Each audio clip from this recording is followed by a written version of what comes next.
Good evening friends. இந்த வீடியோவில் நம்ம இன்றைக்கான நிஃப்டி 50 அண்ட் சென்செக்ஸ் அதுக்கான போஸ்ட் மார்க்கெட் ரிப்போர்ட் பார்க்கலாம்.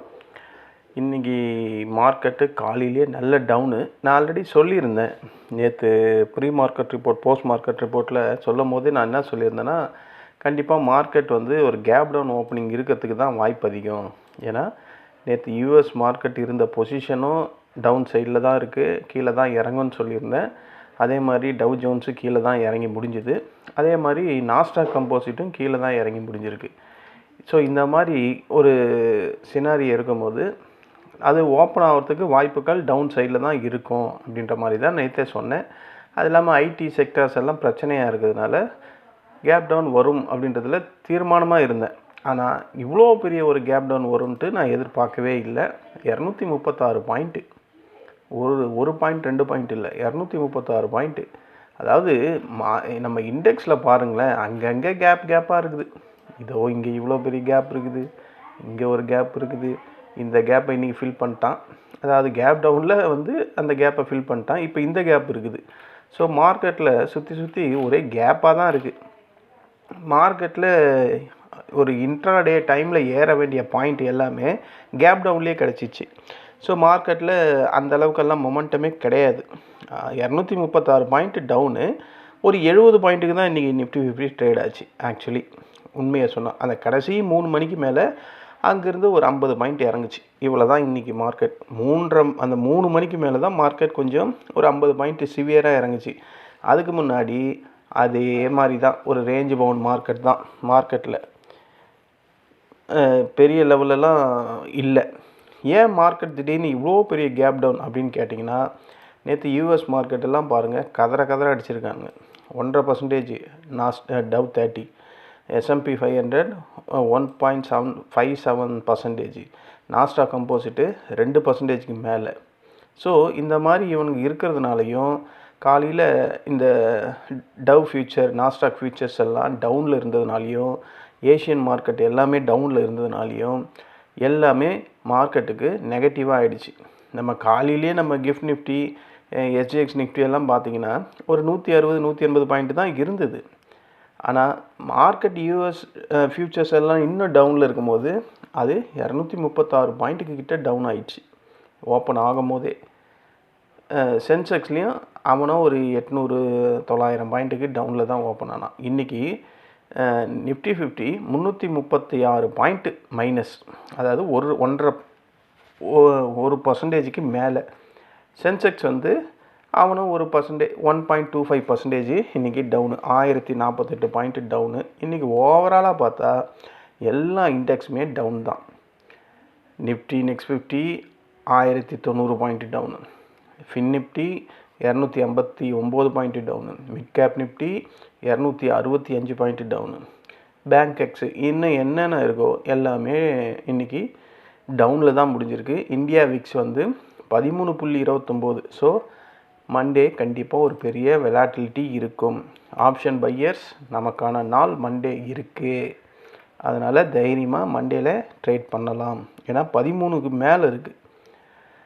அப்போ கண்டிப்பாக ஏற்றம் இறக்கம் ஹெவியாக இருக்கும்.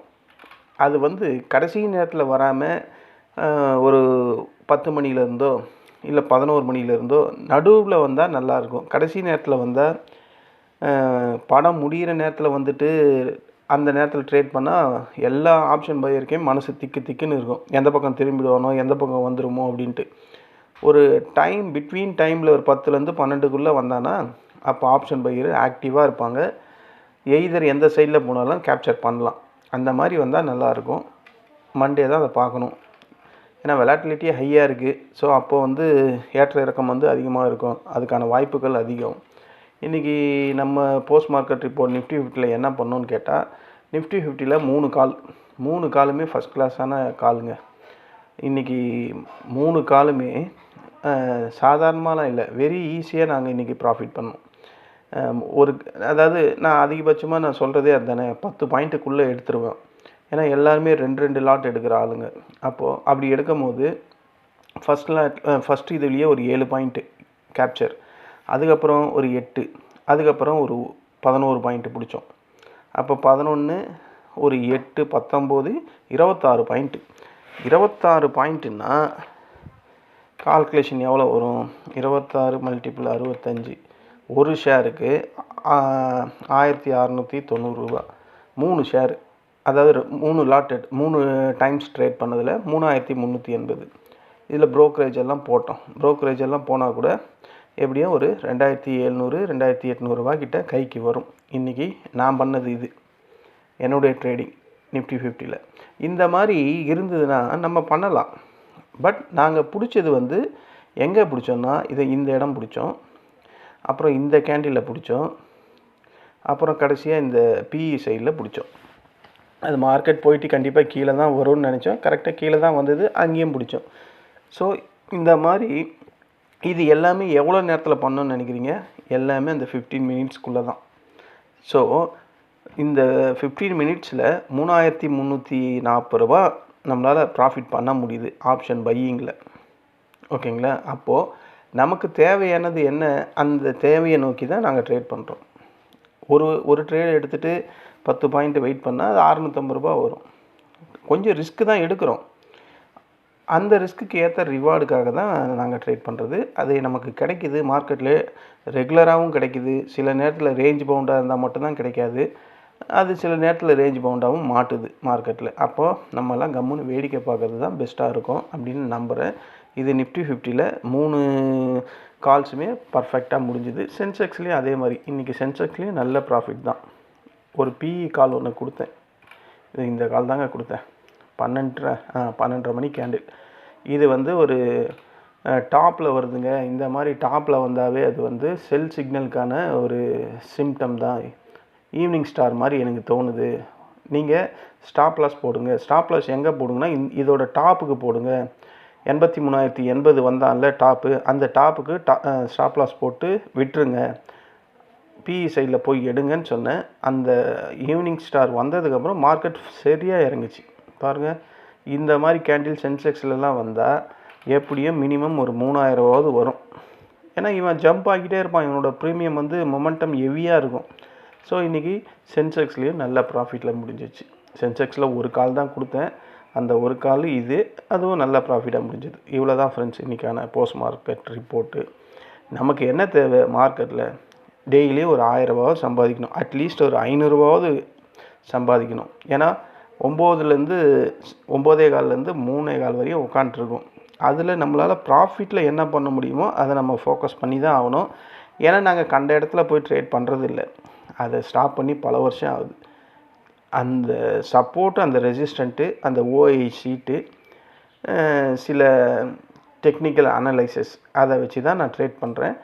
அதை வச்சு ட்ரேட் பண்ணும்போது கண்டிப்பாக மார்க்கெட்டில் ப்ராஃபிட் பண்ண முடியுது.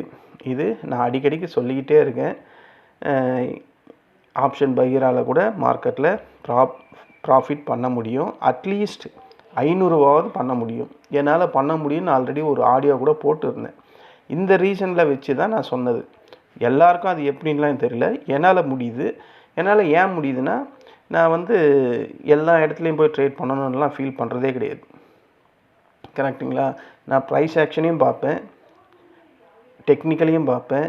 என்னுடைய ரியல் சார்ட்டில் இந்த ஆர்எஸ்ஐ வச்சுருப்பேன், இஎம்ஐ கிராஸ் ஓவர் 50-20 அதை வச்சுருப்பேன், ஒரு இன்னொரு இண்டிகேட்டர் கூட வச்சுருக்கேன், விவேப் அதையும் வச்சுருப்பேன். ஸோ இதெல்லாம் கன்சிடர் பண்ணிவிட்டு தான் நான் ப்ரைஸ் ஆக்ஷனை பேஸ் பண்ணி எடுக்கிறது. அது எனக்கு சக்ஸஸ் தான் பண்ணிக்கிட்டு இருக்கு. ஸோ நான் நார்மல் ஒரு ஸ்டார்டிங்கில் வீடியோ போடும் போதெல்லாம் இந்த யூடியூப் ஃப்ரெண்ட்ஸ் குரூப்புன்னு ஒன்று இல்லவே இல்லை. இப்போ இதில் வந்து ஒரு 22 பேர்கிட்ட இருக்காங்க.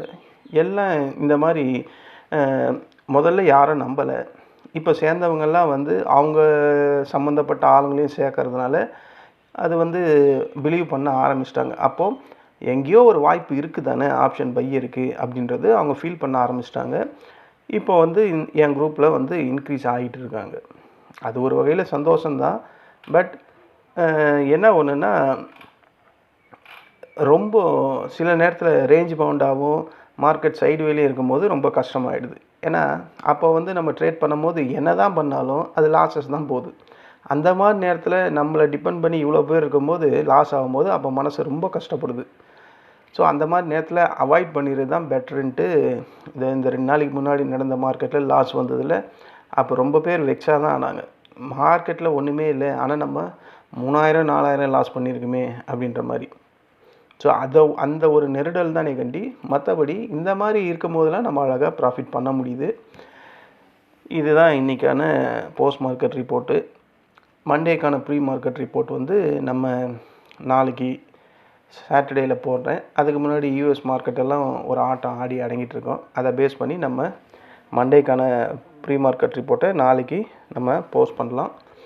இந்த வீடியோ வந்து உங்களுக்கு பிடிச்சிருந்தா என்னுடைய சேனலை சப்ஸ்கிரைப் பண்ணுங்கள்.